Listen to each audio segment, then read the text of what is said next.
Assalamualaikum warahmatullahi wabarakatuh. Baiklah ya, pada video kali ini kita akan belajar mengenai limit mendekati tak hingga. Oke ya, limit mendekati tak hingga merupakan salah satu materi yang ada pada mata kuliah kalkulus. Setelah belajar ya melalui video ini, maka tujuannya adalah kita dapat mencari nilai limit yang mendekati tak hingga. Baiklah, sebelum Ibu lanjutkan ya, silakan di like dan subscribe channelnya ya. Oke, terima kasih. Baik, kita akan lanjutkan ya. Kita akan lanjutkan, oke, ini ya, limit mendekati tak hingga. Oke, bila dua unsur ketahinggian positif dan negatif tak hingga plus positif tak hingga, ditambahkan pada garis bilangan real, kita dapat mendefinisikan limit fungsi pada ketahinggaan. Oke, ya. Dua unsur tambahan ini bukanlah bilangan, namun berguna dalam memberikan kelakuan limit pada kalkulus dan analisis. Dilanjutkan. Bila fx adalah fungsi real, maka limit f saat x mendekati tak hingga adalah L. Dilambangkan sebagai berikut ya. Jadi lambangnya seperti ini. Limit fx untuk x mendekati tak hingga nilainya adalah L. Oke ya. Sekarang kita akan fokus mengenai ini ya, mengenai limit fx saat x mendekati tak hingga itu sama dengan L. Oke, kita akan lanjutkan ya ke contoh soal. Oke. Contoh soal, hitunglah nilai limit berikut ini. Oke. Soalnya, limit 2x kuadrat min 3x plus 4 ya. Limit, Ibu ulangi, limit 2x kuadrat min 3x plus 4 per 3x kuadrat min x min 6 untuk x mendekati tak hingga. Bagaimana caranya? Sekarang kita perhatikan ya. Caranya ada dua. Ada dua. Yang pertama ya, dibagi dengan pangkat tertinggi, kemudian substitusikan x menjadi tak hingga. Oke. Cara kedua, lihat kategori koefisien polinom, pembilang, dan penyebutnya. Jadi ada dua cara dalam menyelesaikan limit mendekati tak hingga. Cara ini kita gunakan ya. Cara satu ya bisa kita gunakan jika soalnya seperti ini ya, memerlukan penguraian bagaimana cara penyelesaiannya. Cara dua ya, kita akan menyelesaikan apabila soalnya berbentuk pilihan ganda ya. Kita akan cepat menyelesaikannya menggunakan cara dua. Oke, sekarang kita akan menyelesaikan soal ini dengan menggunakan cara satu. Oke, cara satu berarti kita memperhatikan pangkat tertinggi pada pembilang dan penyebut ya. Perhatikan, sekarang pangkat tertingginya berapa? 2 ya. X kuadrat ya. Jadi 2x kuadrat polinom suku 2x kuadrat ini ya. Kita lihat pangkat tertingginya x kuadrat ya. X kuadrat sehingga kita akan membaginya menjadi pangkat tertinggi semua. Oke, masing-masing suku ini kita akan bagi dengan polinom pangkat tertinggi. Jadi 2x kuadrat dibagi x kuadrat minus 3x dibagi x kuadrat plus 4 per x kuadrat ya, dibagi semuanya dibagi x kuadrat. Pembilang dan penyebut semuanya kita bagi dengan x kuadrat. Setelah dibagi dengan x kuadrat, maka kita akan sederhanakan. Oke. Bagaimana cara menyederhanakannya?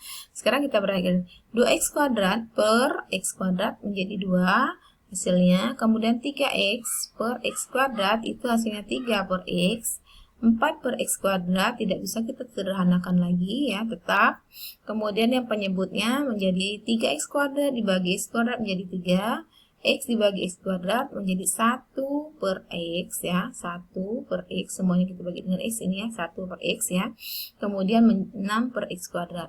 Setelah ini tidak bisa kita sederhanakan, barulah kita substitusikan atau kita ganti x-nya menjadi tak hingga. Oke, 2 minus 3 per tak hingga plus 4 per tak hingga kuadrat. Ini untuk pembilang. Sekarang penyebutnya 3 minus 1 per tak hingga kemudian minus 6 per tak hingga. Setelah selesai ini, barulah kita lanjutkan kembali. Oke, bagaimana caranya? Kalau sebuah bilangan ya dibagi dengan tak hingga, maka hasilnya adalah 0 ya. Sebuah bilangan dibagi tak hingga adalah 0. Jadi 2 minus 0 plus 0, pembilang sudah, sekarang penyebutnya. 3 minus 0 minus lagi 0, sehingga hasilnya adalah 2 per 3. Jadi catatan di sini yang perlu diperhatikan, kalau sebuah bilangan dibagi tak hingga, maka hasilnya adalah 0. Oke ya, sekarang kita akan lanjut ke cara 2. Bagaimana cara 2 ya? Cara 2 ada 3 ketentuan yang perlu kita perhatikan dalam cara 2. Yang pertama ya, yang pertama, oke, sebelum yang pertama berarti apa yang perlu kita perhatikan? Ya, koefisien pangkat tertingginya, koefisien pangkat tertinggi.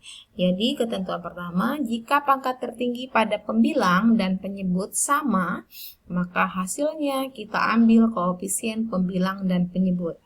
Lanjut, yang kedua, jika pangkat tertinggi pada pembilang, maka hasilnya adalah tak hingga.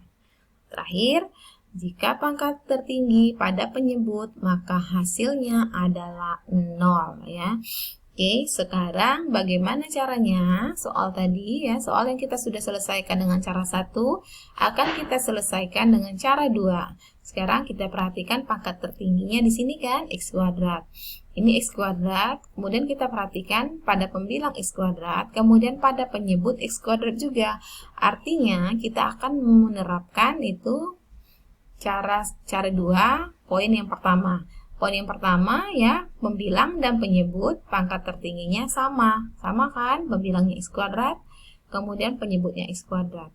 Hasilnya ya kita ambil koefisien pembilang dan penyebut. Ini koefisien pembilangnya 2, yang pangkat tertingginya, kemudian koefisien penyebut pangkat tertingginya adalah 3 ya. Berhubung di sini pangkat tertingginya sama x kuadrat, maka hasilnya adalah 2 per 3. Oke, 2 per 3. Oke. Nah, sekarang sudah ada contoh soalnya ya. Soalnya sudah diselesaikan dengan cara 1 dan cara 2. Kita lanjutkan dengan menggunakan atau dengan menerapkan apa yang kita peroleh ya, dengan mengerjakan latihan soalnya. Oke, latihan soalnya. Bu, ada 2 latihan soal ya. 2 latihan soal ini ya, silakan dikerjakan dengan menggunakan cara 1 dan cara 2. Cara 1 dengan memperhatikan pangkat tertinggi, kemudian kita bagi dengan pangkat tertinggi semuanya, baik pembilang maupun penyebutnya. Kita bagi dengan pangkat tertinggi, kemudian kita sederhanakan. Setelah disederhanakan, maka kita akan mengganti X menjadi tak hingga, baru didapat hasilnya. Sama ya, soal 1 dengan cara 2, soal 2 itu sama. Kemudian dengan cara 2 kita akan memperhatikan pangkat tertingginya ada pada pembilang atau penyebut ya. Kategorinya sama seperti sebelumnya.